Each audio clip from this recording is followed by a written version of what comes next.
Rice Chex and Wheat Chex, the bite-sized cereals in the red and white checkerboard packages, present Space Patrol!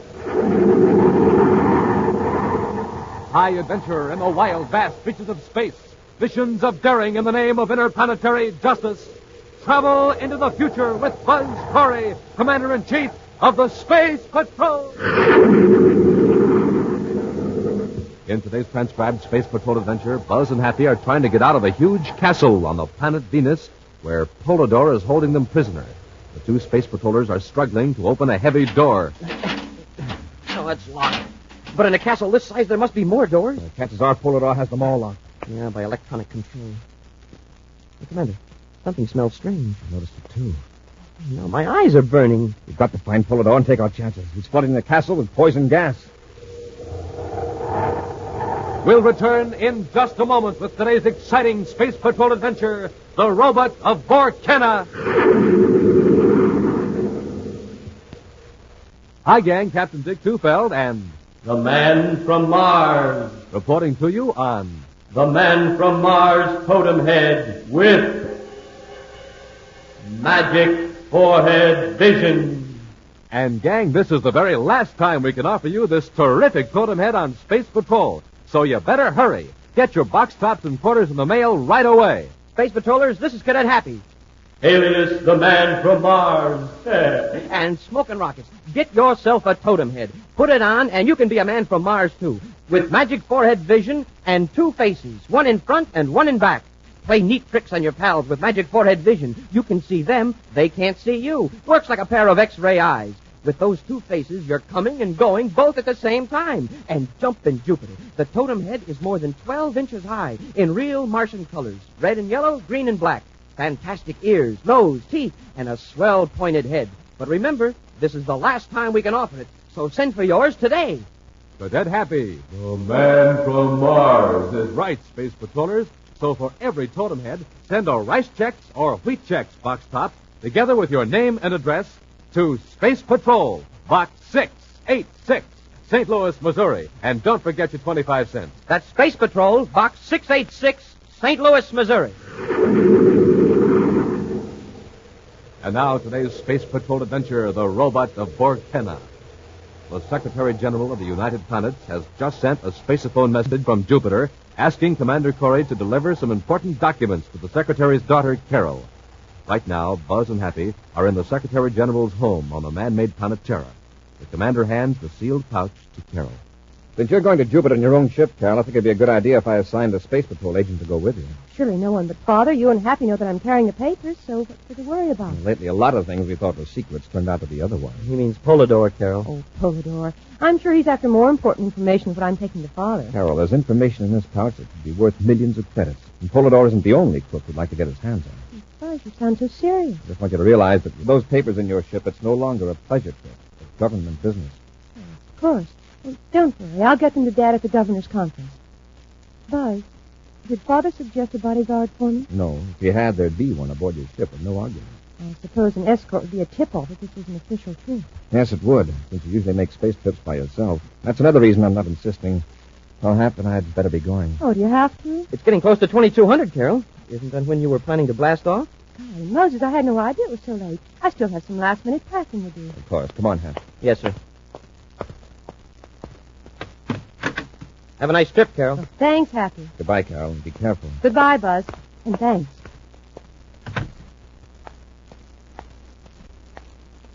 Just a minute.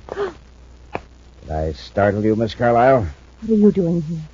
Is that any way to talk to a Space Patrol lieutenant? You're not a Space Patrol lieutenant. All right, so I stole the uniform. I look like a lieutenant. Well, Lieutenant, I'll just get Commander Corey. Stay right where you are. If you try to scream, I'll use this ray gun.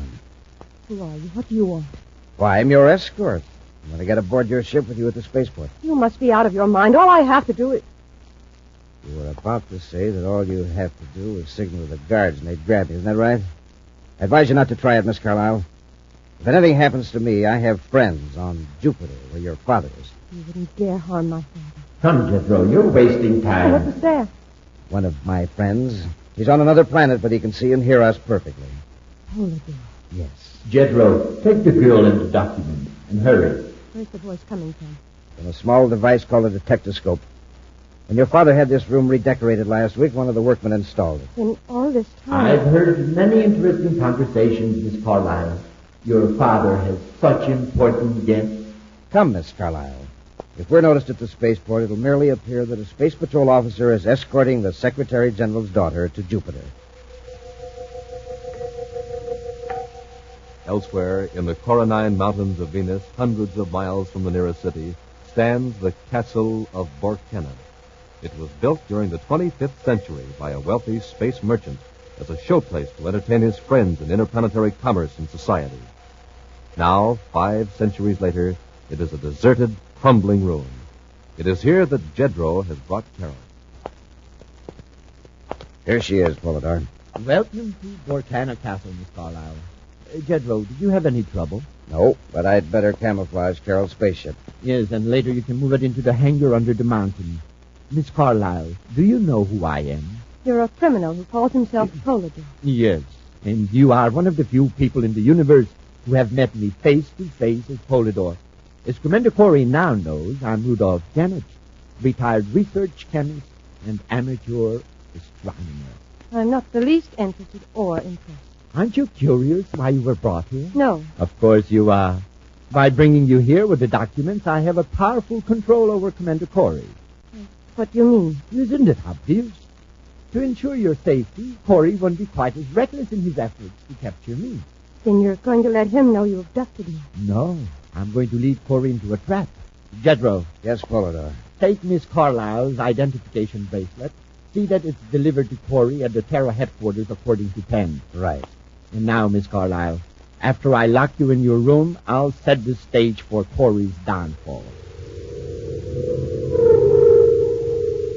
Hours later, in the central office at Space Patrol headquarters on Terra, a very worried Commander Corey talks on the intercom to a security captain. He's now 4 hours overdue at Jupiter City.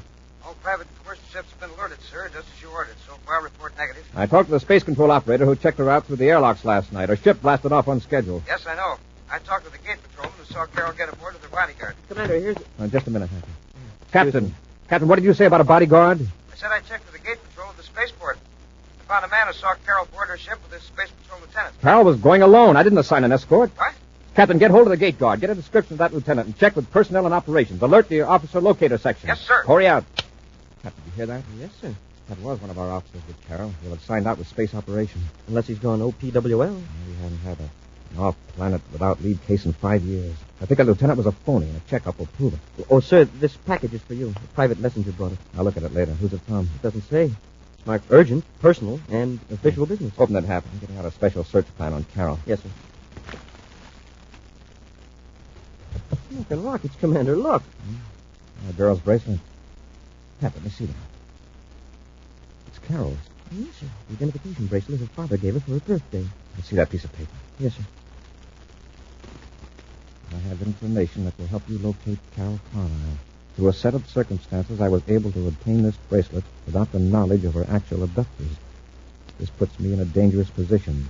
Still, I feel it my duty to cooperate with the Space Patrol. Wow, does that sound phony? There's more. If you, Commander, will land on Jupiter Moon number 6 at exactly 1900 hours Universal Star Time, I will give you what facts I have. I regret being forced to use this indirect method, but to contact you openly would cost me my life. He just happened to find Carol's bracelet. Does he think you're going to fall for that? Under the circumstances, there's only one thing to do. We're blasting off for Jupiter number 6. At 1900 hours Universal Star Time, Buzz lands the Terra 5 on the airless surface of Jupiter's 6th moon, at a point directed in the anonymous message. Moments later, a small private cruiser arcs in and hovers until Buzz and Happy step out of their ship in their spacesuits unarmed. The cruiser settles slowly down to the rocky satellite and cuts rockets. For long minutes, the space patrollers wait. Then, slowly, the cruiser's hatch opens, a ladder is lowered, and Buzz and Happy stride forward. I'll go first, Hap.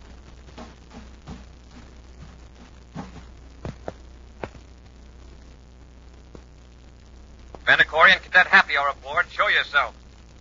Proceed forward. Come on, Happy. It sure is dark. What do they light this ship with? Fireflies? That's close enough, gentlemen. Stand right there. Where's Carol Carlisle? There are certain preliminaries, Commander. Let's get to them.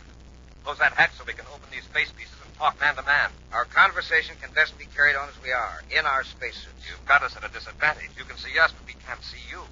Your note said you weren't connected with whoever abducted Carol Carlisle.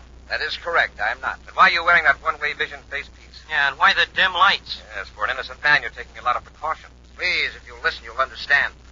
May not approve, but you will understand. I do know the men who are holding Miss Carlisle. Yes, and you're afraid of reprisals. You're scared. Now what? I want to ask a favor. In exchange for certain information. Keep talking.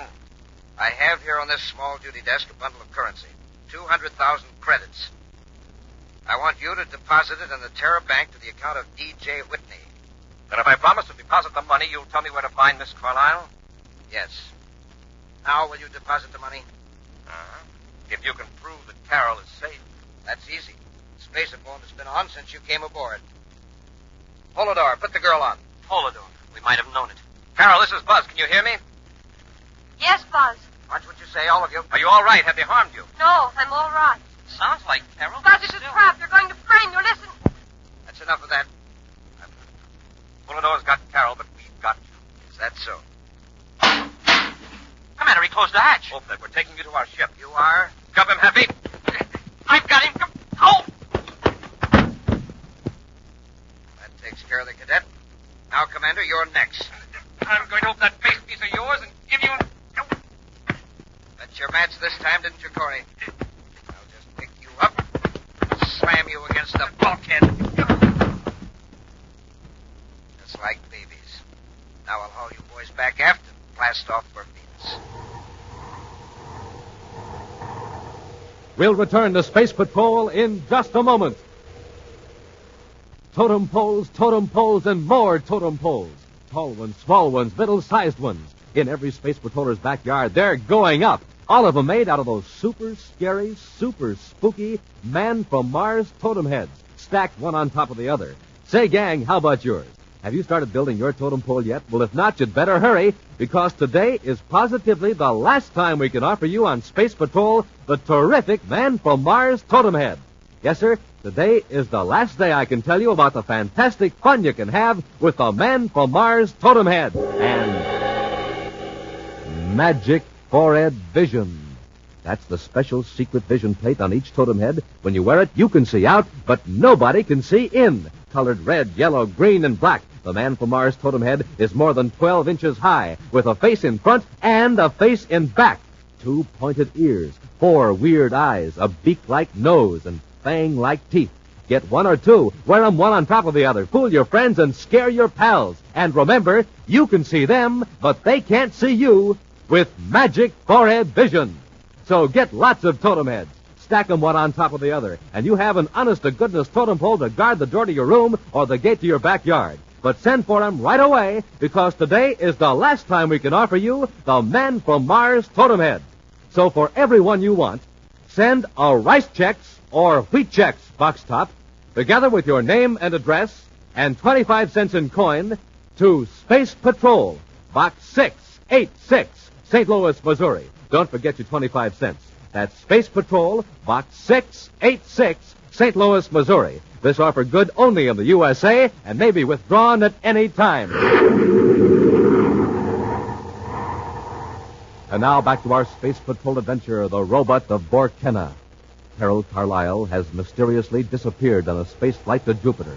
Following instructions in an anonymous note delivered to Space Patrol headquarters on Terra, Buzz and Happy blasted off to Jupiter's 6th moon. Meeting the informer, a man whose identity was completely hidden by his spacesuit, Buzz learned that Carol is being held captive by the super criminal Polidor. Carol's spaceophone warning that they were in a trap caused the Space Patrollers to attack their treacherous informer. Amazingly, Buzz and Happy were overpowered, apparently with ridiculous ease by their adversary. Right now, they've regained consciousness in a dimly lit room. Commander, are you okay? I'm still groggy from that slamming around. Lucky we had our spacesuits on. We'd have plenty of broken bones. Hey, we're not in our spacesuits now. No, we're not in that cruiser anymore. Stone floors, stone walls, we're on land. But what land? The immediate problem is to get out of here. Yeah. I don't know who that guy was, but he could be the wrestling champ of the solar system. He handled both of us like we were a couple of kittens. And that's what'll trap him eventually. He took the trouble to hide his face, yet he displays the one characteristic that will set him off anywhere in the universe, his incredible strength. Yeah, but suppose he's smart and doesn't play Samson again. Half a man who could resist every temptation to show off just isn't human. Just isn't human. Sir, somebody's coming. Oh, so you two finally came out of it, huh? Don't try anything. Get him. A gun in one hand and a toolbox in the other. Must be hunting for work. Well, that's it. Have your fun while you can. Hey, Commander, this is the fellow that was in that cruiser. I recognize his voice. You're very clever. Come on, let's go, both of you. Where?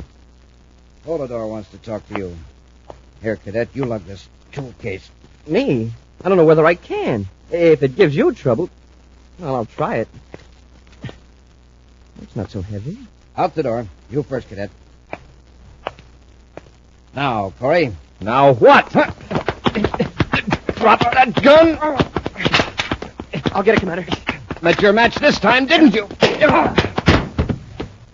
Smoking rockets, Commander. You took care of him easy. But in his ship, he tossed us around like nothing. I could tell he wasn't superhuman the way he carried that toolbox. Say, maybe it was the spacesuit that gave him extra power. A spacesuit with muscles. This man wasn't in that spacesuit. But, sir, his voice. It's the same as on the ship. Somebody's coming. You that ray gun. Stand back. Commander, look. A robot. Shut the door. Try to keep it out. That's no use, sir. He's stronger than both of us together. This is what licked us before, the robot. It's coming after us. I'll try the ray gun, but I don't think it'll work. Never even phased it. Hand over the weapon, Commander. Polidor's voice, coming out of the robot. The gun, Commander. Or do you want the robot to take it away from you? That could be quite painful, you know.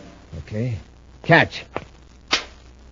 He caught it. No, testing the robot's reflexes, weren't you, Corey? Like his strength, they're superhuman. What have you done with Carol? You are going to see her in a moment. She's in the other part of the dungeon. Dungeon? Of course. You were in Vorcana Castle on Venus. And now, since you have knocked my friend out, the robot will escort you to Miss Carlyle's suite. So, the robot was wearing the spacesuit. Now I don't feel so ashamed of getting licked. Chedro was here in the castle all the time. You heard his voice through the detectoscope on the robot's head. The robot piloted the ship from Jupiter's sixth moon here to Venus. Yes. The robot is quite clever, provided he's controlled by a clever man. Out the door, gentlemen, and left to the corridor. Let's go ahead.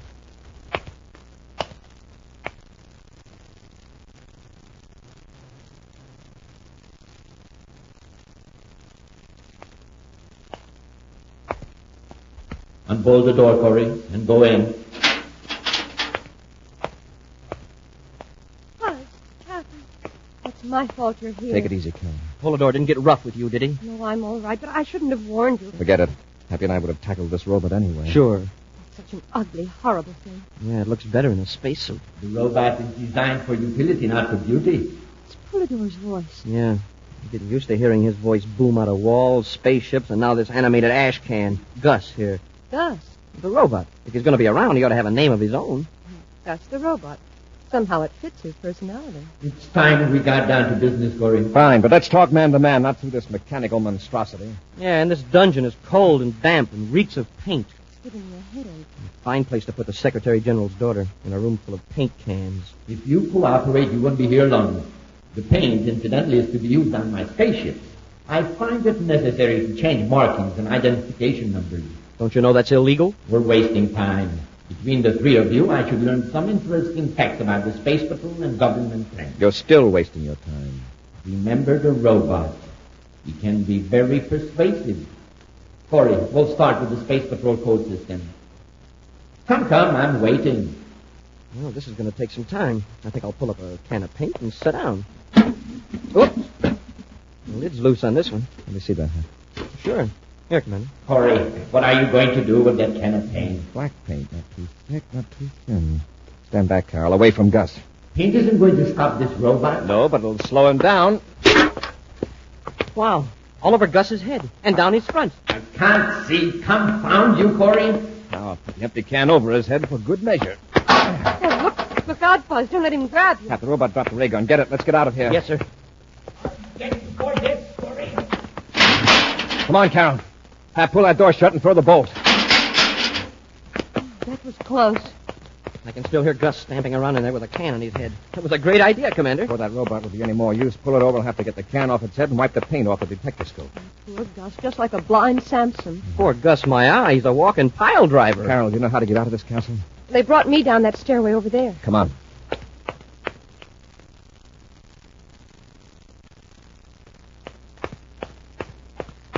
Try the door hatch.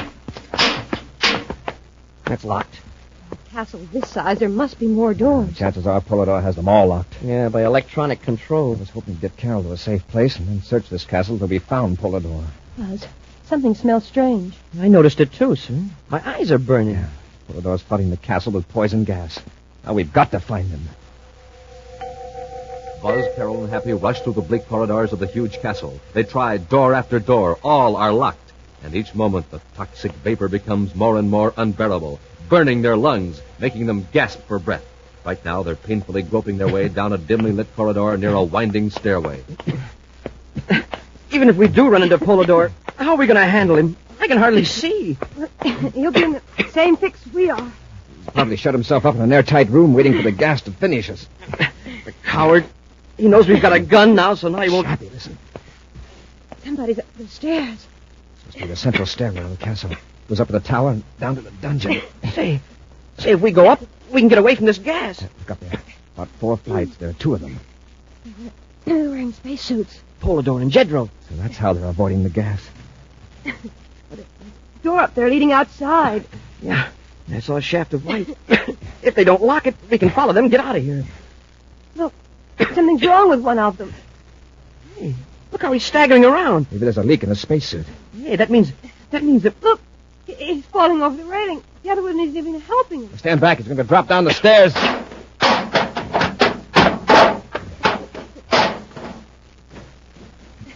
Happy, you stay here with Carol. There isn't much chance he's alive, but we can't leave him there. Sure, sir. Listen. Someone's coming up the stairs. Carol, who else is in the castle? I don't know. Just Jedro and Polidor, I thought. Smoking rockets, Commander. Look, it's Jedro.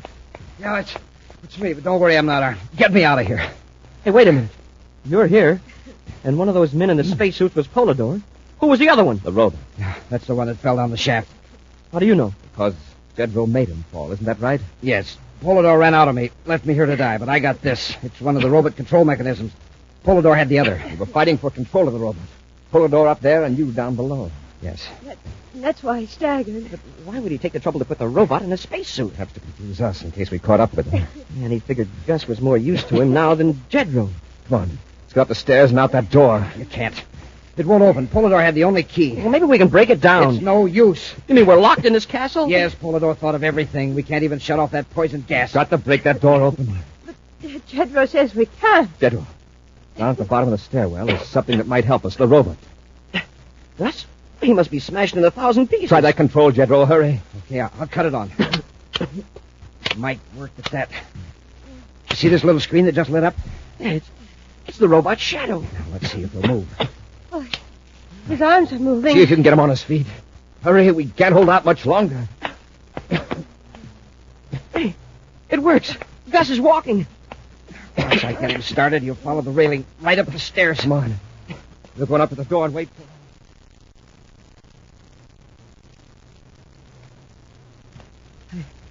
Oh, Gus is still coming. Try the door just in case. It's no use, sir. I feel faint. Keep fighting, Carol. Jedro, can you get any more speed out of that robot? There he is, coming up the last flight. He's hardly damaged at all. There's a big dent in the helmet, but outside of that, he's all right. Stand back and give him room. Go ahead, Jedro. Yeah, sure. Commander, catch him. I've got him. What a time for him to pass out. I've been watching him work the controls. Let's see if I can operate, Gus. That's it. He's raising his arms. Here goes. Keep out of the way. He's going to start swinging. Attaboy, Gus. Give it all you've got. Hooray. Good boy, Gus. We're free. Happy, you take care of Jedro. Take him out into the air. Come on, Carol. You'll be all right in a minute. Oh, I'm fine now, but that air. Hey, all we got to do now is go down these steps outside the castle and... Well, come on, Jedro, on your feet. Thanks. Polidor. He's getting away in a spaceship. Where's the document? No. No, he hasn't got him. I sneaked him away from him and hid him. Where? Inside the robot. That's why I tried to get control of it. A gang of cutthroats. Polidor runs out on you. You double-cross Polidor. And it looks like the only decent guy in the outfit is Gus. Hey, Commander, did you work the robot control just then? No, why? Gus moved. Maybe he's got a short circuit from the fall. He's holding out his right arm.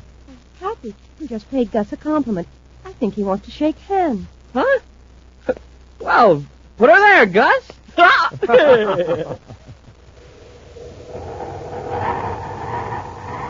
A preview of next week's exciting Space Patrol adventure in just a moment. The last of the spook from outer space. The last of the walking, talking totem pole.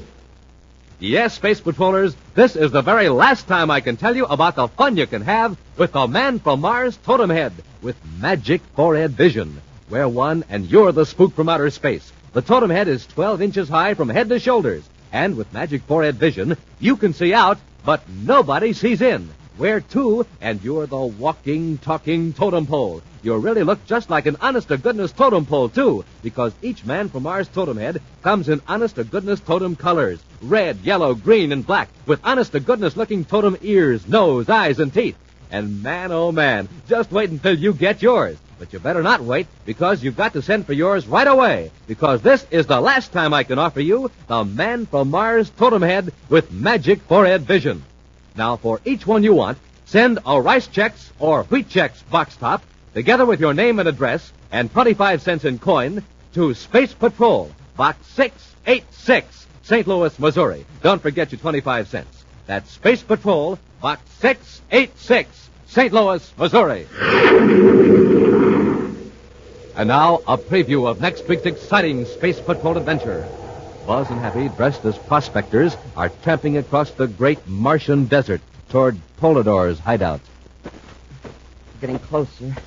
That must be the hideout right over that dune. Can't expect to sneak up on him. Surprise him. Best we can hope for is that we can get close before he recognizes us. Uh-oh. I see him. He sees us. Just keep walking. Can't tell whether it's Polidor or not, but he's got a gun. Oh, what do you want? Our car's back in the desert about 2 miles. That's too bad. You won't be needing it anymore. Drop Happy. He's got a blast gun. Be sure to join us next week for the thrilling story, Trial by Terror, when Rice Chex and Wheat Chex again present Space Patrol! Space Patrol, created by Mike Moser, starring Ed Kemmer as Commander Corey and Lynn Osborne as Cadet Happy, was written by Lou Houston, produced and directed by Larry Robertson, executive producer Mike Devery. Other players were Virginia Hewitt, Bela Kovac, and Norman Jolly. Dick Tufeld speaking. Now, don't forget to tune in next Saturday and every Saturday when Rice Chex and Wheat Chex again present exciting action on Space Patrol. Be sure to see another exciting Space Patrol program on your local ABC television station. Consult your newspaper for time and channel. This program is broadcast to our armed forces overseas through the worldwide facilities of the Armed Forces Radio Service. Space Patrol came to you transcribed from Hollywood. This is ABC Radio Network.